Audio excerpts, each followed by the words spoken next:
Dans une vidéo précédente, on avait ensemble créé un site très rapidement de cours en ligne. On avait commencé à héberger notre première formation sans aucun plugin. Toujours sans aucun plugin parce que je veux que ça soit super simple et toujours en gratuit. On monte d'un niveau. Ça reste du bricolage parce qu'on n'utilise aucun plugin et on ne paye pas. Mais je voulais quand même vous montrer un truc auquel on pense pas forcément. Allez, c'est parti. Là, grâce à cette vidéo, vous avez toujours le même contenu, toujours la présenter de la même façon, mais vous allez quand même pouvoir récolter des adresses email. Ça vous intéresse? Allez, on va regarder ensemble comment on pourrait faire. Alors, je vous préviens, c'est du bricolage, les amis, mais on va y arriver. Alors, on a toujours notre contenu ici, on est d'accord, qui est visible. Ok. Et ça, la première chose, c'est que si on veut récolter des adresses mail pour rendre ce contenu toujours gratuit, mais en échange d'une adresse mail, il va falloir déjà le protéger. Alors, sans aller très très loin, on va déjà devoir protéger ces trois leçons-là. Sans aller très très loin, on peut faire quelque chose sur WordPress. Et très très loin, ça veut dire pas besoin d'avoir de plugin payant pour protéger ces pages, créer des espaces membres. Non, on va utiliser quelque chose ici que les gens ne pensent pas utiliser, mais qui existe, qui fonctionne très bien, qui s'appelle protéger par mot de passe. Donc, évidemment, comme je vous disais, c'est du bricolage, mais ici, on va mettre un mot de passe très complexe. Non, attendez, on va mettre 1, 2, 3 même. Voilà, 1, 2, 3. On va mettre ça, alors il faudra le faire, et c'est pour ça que c'est du bricolage, sur chacune de nos pages, de leçons en tout cas. Ok. Donc ici, c'est pareil, on va mettre protégé par un mot de passe. Alors, tant qu'à faire, mettez le même. Hein. Une autre façon de faire pourrait être, d'ailleurs, pour que ça soit plus simple, parce que là, je vais avoir un petit souci, c'est que les personnes vont devoir taper le mot de passe à chaque page, puisque j'ai une page par leçon. Donc, si vous voulez vraiment faire ça, vous pouvez, mais ça va pas être très pratique pour les personnes. Sauf si vous donnez ces leçons au fur et à mesure des journées et que du coup, il y a un mot de passe différent. Vous pouvez rester comme ça, ça ne pourrait pas forcément être déconnant. Maintenant, on pourrait très bien imaginer aussi que vous avez du coup une seule leçon. Je vais pas prendre celle-là, parce que celle-là, elle me plaît pas, la mise en page, je sais pas pourquoi. J'ai pas changé, hein, toujours pas, mais allez, celle-là, on va la virer. Voilà, alors, il faudrait changer mes liens, mais c'est pas grave. Donc, imaginons la leçon 2. Ce que je pourrais très bien faire, c'est, je n'ai qu'un seul, une seule page, d'accord. Donc ici, d'ailleurs, je vais renommer, je vais appeler ça leçon, okay, puisque c'est toutes les leçons de ma formation. Et en fait, tout simplement, c'est pas très compliqué, vous l'aurez deviné, hein, je vais ajouter mes autres vidéos, les unes en dessous des autres. Donc avec Gutenberg, hop, j'appuie sur Entrée, et puis je peux placer autant de vidéos que je le souhaite. Il suffit d'avoir un petit lien YouTube. Donc voilà, et puis si je veux en créer une autre ici, je peux. Si je veux mettre du paragraphe ou du texte, je peux. Et donc ainsi, je peux avoir même 20 vidéos qui se suivent. Et là, c'est peut-être un petit peu plus pertinent, parce que encore une fois, je vous dis, sinon les gens vont devoir retaper le mot de passe pour chaque page. Mais, première chose à faire, pardon, c'est d'aller mettre des mots de passe. Donc, je vais aller modifier ici ma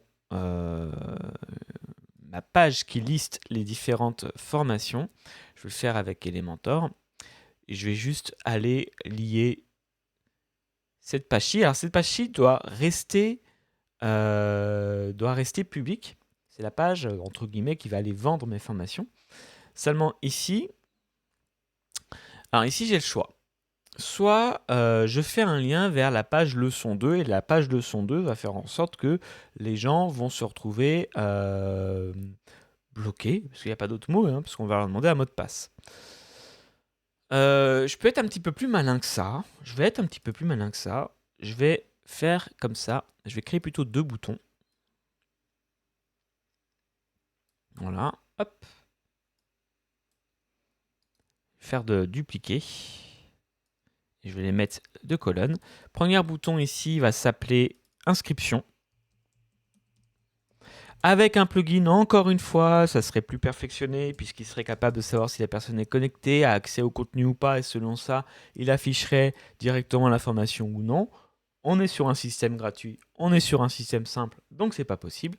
Donc du coup, l'idée c'est que je mette un bouton inscription qui ira vers, on va voir ça, et le bouton reprendre qui ira directement vers la leçon. Et donc là, en effet, ici, plutôt que mettre, je vais aller vers la leçon numéro, enfin j'avais appelé ça leçon au pluriel, voilà. Là, c'est l'accès à mon cours. Alors ici, qu'est-ce que je vais faire? Ici, l'idée, c'est que je n'ai pas un plugin ultra perfectionné pour gérer mes accès. Voilà. Donc, je vais faire très simple. Je vais directement aller vers le formulaire de contact. Puisque ce que je vais faire, alors j'ai rien d'autre, donc je vais mettre ça, hein, mais en vrai, il faudrait que je modifie un petit peu mon formulaire de contact. On pourra le faire si vous voulez, mais ça, c'est pas très très compliqué d'un point de vue technique. Parce qu'en gros, ce qui va se passer, c'est que mon formulaire de contact, ici, ça va être tout simplement modifier avec Elementor.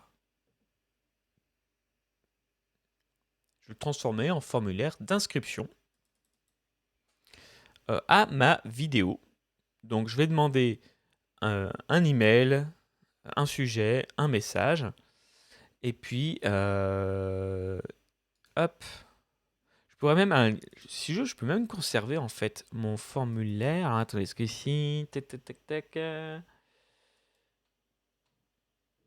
Alors, custom title et description, contact form. Ouais. Alors après, j'ai peut-être pas forcément non plus beaucoup d'options ici pour faire exactement ce que je veux. Donc ça va passer par le wording. En gros, je vais dire ici inscription cours. Et si je vais mettre pour avoir accès, vous avez deviné l'idée, hein,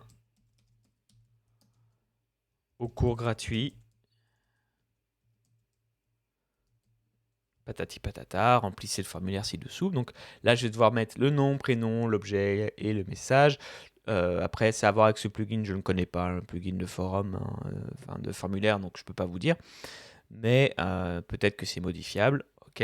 Et vous avez compris l'idée, c'est que il va falloir à la main.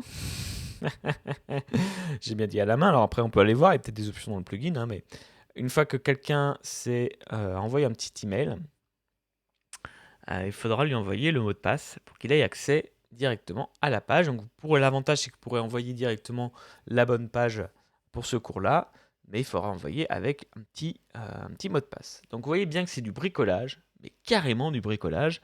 Le fait est que là, par rapport à avant, sans aucun plugin, sans dépenser un centime, j'ai protégé mon cours. Alors on va voir ça juste après. Je voulais juste regarder un petit peu quelles sont les options avec cette configuration-là de ce thème que je ne connais pas, là, de ce plugin, Fluent Form. Qu'est-ce qu'il fait?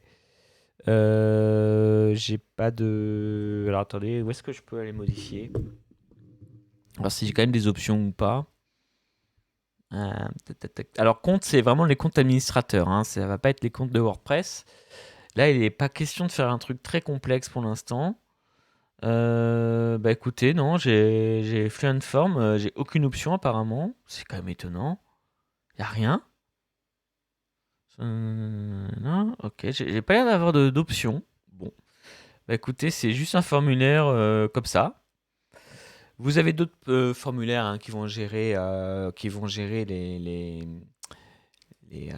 tac. Là, si je clique sur inscription, on va voir ce que ça donne. Voilà, qui vont gérer les différents champs. Donc, moi, si vraiment vous voulez quelque chose qui ressemble à un formulaire de contact, c'est vrai qu'il est plutôt sympa comme ça. Mais sinon, vous pouvez utiliser Contact Form qui sera peut-être un petit peu plus sympa. Vous pourrez avoir des champs personnalisés. Parce que là, c'est vrai que si on ne peut pas du tout personnaliser, c'est un petit peu embêtant. Mais sur le principe, vous avez compris l'idée. C'est que maintenant, si je veux accéder à mon cours, donc je vais essayer. Hop, je vais demander à reprendre. Là, je suis connecté, même connecté à marqué protégé. Hop, le son. Donc, il va falloir que je rentre mon mot de passe. Donc, je ne pourrai avoir le mot de passe que si j'ai l'email de la personne. Et là, j'ai bien accès à mes différentes leçons et à tout mon cours. Donc là, vous avez vu que c'est assez rapide à faire sous le concept. Après, évidemment, il faut bidouiller, c'est-à-dire qu'il va falloir que vous envoyiez un email. Ça, vous pouvez peut-être le faire quand même avec Elementor Pro, ça serait quand même un peu plus facile parce que Elementor Pro, vous pouvez paramétrer un formulaire de réponse automatique. Vous pouvez même l'envoyer directement sur votre autorépondeur, qui est un système qui gère l'envoi automatique d'email. Et là, ça serait quand même cool parce que vous pourriez révéler au fur et à mesure les différentes leçons, envoyer le mot de passe en direct. Alors, il y a quand même un intérêt là à payer, mais sans payer, toujours, là, on a quand même accès à des vidéos en ligne protégées par un mot de passe, dont le seul moyen, comme vous venez de le voir, est d'avoir accès au forum. On se retrouve dans une prochaine vidéo où on va encore un petit peu plus loin, mais toujours sans se prendre la tête, cette fois-ci en parlant d'un autre système qui sera peut-être aussi assez intéressant pour nous, mais on en reparlera dans la prochaine vidéo de cette série. Allez, j'espère que ça va vous plaire. À tout de suite, à bientôt.